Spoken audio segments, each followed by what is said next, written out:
Spoštovani visoki gostje, gospe in gospodje. Spravo je najbrž tako kot z resnico in pravico. V celoti je nikoli ne dosežemo ali uresničimo. Smo pa moralno dolžni, da se za to trudimo. To nas dela bolj humane, bolj človeške, kot posameznike in kot skupnost. Danes si bomo pogledali maketo spomenika in slišali obrazložitve tega spomenika. Predtem naj povem, da mi je v celoti jasno, da zato, da nikoli več brat v naši domovini ne bi dvignil roko nad brata, da bo to, kar se je zgodilo v času hude tragedije vsega človeštva, pa tudi Slovencev v času druge svetovne vojne, da tega ne more popraviti en spomenik. On je opomnik, ampak da moramo te rane in te krivice in ta opomin na nek način odpraviti in ustvariti sožitje za stvarnimi dejanji. Torej za stvarnimi dejanji, ki odpravljajo krivice, ki dajejo vero vsem, ne glede na njihova prepričanja o tej polpretekli zgodovini, da je mogoče živeti skupaj v tolerantni in odprti družbi, kot seveda tudi s takimi opomniki, da se nikoli več kaj takega ne zgodi. Gre za stvar volje. Gre za našo trdno odločenost, da 70 let potem, ko smo se Slovenci skupaj z zavezniki osvobodili, hkrati pa v najbolj surovem smislu končali državljansko vojno, ki se je žal takoj po vojni z brutalnimi sredstvi, kasneje pa tudi sicer tiše nadaljevala vse do prvih demokratičnih volitev, da smo sedaj prepričani, da je nastopilo novo obdobje za naš narod, ko lahko skupaj zremo v prihodnost.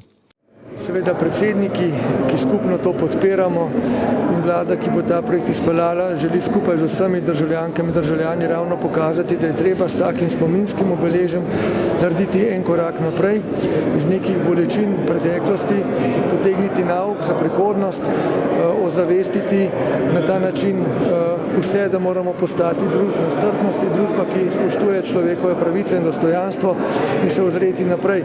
In to spominsko obeležje, ki ga seveda snujemo zdaj skupaj z umetniki, ki jim gre vse priznanje za te, bi rekel, vizionarske načrte, pomeni ravno to, da nas končno v neki ključni meri poveže, da bomo s tem naredili en velik korak naprej v zapiranju teh ran preteklosti in da se bomo lahko tako lažje posvetili sedanjim in drugim problemom, ki nas čakajo v prihodnjih dneh, tednih in mesecih, kajti mi moramo postati družba prihodnosti in to je en korak v to smer.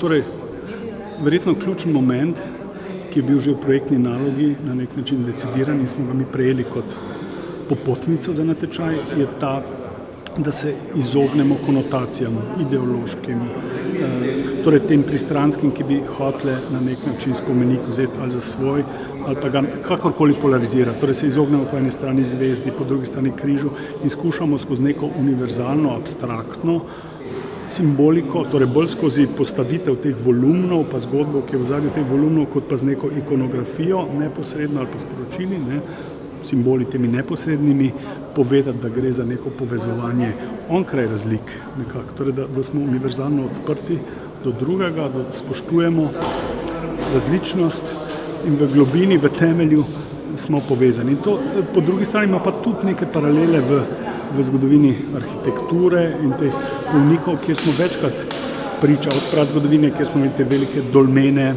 menhirje, so bili pač brez nekih dodatnih artikulacije ali ikonografije, gor pa potem stebri večkrat, stele, nekatere seveda z napisi in vse to. Se pravi, je nek jezik in neka tradicija, ki to do neke mere presega, ne, in ki noče direktno to. Bi bilo pa možno seveda izbrati tudi neko drugo pot in zadostiti večjim stranem in večjim pogledom hkrati, ampak takrat, čim enkrat stopiš v to, stvar postane malo bolj občutljiva in delikatna, ker bo en rekel, zakaj pa meni to, njemu pa to in se hitreje začne polarizirati. Tako da je to en tak čim bolj neutralen prostor, kjer bi se moral slehernik na nek način najti. Je pa hkrati toliko reprezentančen in monumentalen, pač državni spomenik, ki ni izrazito intimen, ne, za razliko od teh pričevalnih lokacij na terenu, kjer imamo grobišča, kjer pa lahko res se dotakne v globino srca, ne, tisto, ko podrobiš, ali skušaš evocirati te dogodke, ne. To je bolj ta spomenik anonimnemu Slovencu, oziroma spomenik vsem žrtvam. Zadnje je bila dikcija v vseh vojnah, ne tiče se zgolj druge svetovne vojne in te travme, ki smo takrat doživljali med in po vojni, ampak vseh vojn. Tle je grob za vse anonimne, ki jih seveda ne bomo mogli ad personam identificirati. Ne. Se mi zdi, da sam spomenik premalo izrazen. V končni fazi s tem, ko smo iskali brezobličnost spomenika in da mu nismo dali nekega jaza, smo vzeli jaz tudi žrtvam, ki naj bi jih pravzaprav ta spomenik simboliziral. In jaz obžalujem, da pač ni korajže v tej državi, da bi vsaj tisto, kar je nekje splošno znano, in to je, da večina ljudi vendarle je bila pokopana kot vernikov, da je bila pokopana kot nekih državljanov, kot nekih zavednih Slovencev, da se tega ni dali izraziti. Spomenik brez simbolike je težko spomenik, ker v končni fazi čez 100 let, ko bodo ta spomenik gledali, kaj si bodo ob njem predstavljali. Dokler nismo kot narod spravljeni ali pa vsaj na dobri poti z dobro voljo, je ta spomenik preuranjen in se bojim, da ne bo sprejet tako, kot bi moral biti. Začetek lahko žrtvam vrnemo dobro ime, sploh ime, da jih potegnemo iz odlagališč, kamor so zdaj trenutno pokopani, jih damo na pokopališča, tako kot določeni že delajo, ne, če vzamemo primer družine Hudnik, da dostojno požalujejo tisti, ki imajo zažalovati za svojimi sorodniki, in potem lahko počasi pridemo do tega, da spoznamo, da so vse te žrtve dejansko žrtve vojne in revolucije, ne samo z vojno povezanih dogodkov, kakšni dogodki so pa to bili. Ne. Mislim, da predvsem treba je iskati resnico, ne glede na to, da je boleča. Zdaj ta spomenik v Ljubljani bo pravzaprav preizkus tega, smo še kar toliko nesposobni, a ne? In to pomeni, da če ni pogovora, nima smisla pravzaprav, ne? Ampak to je izziv.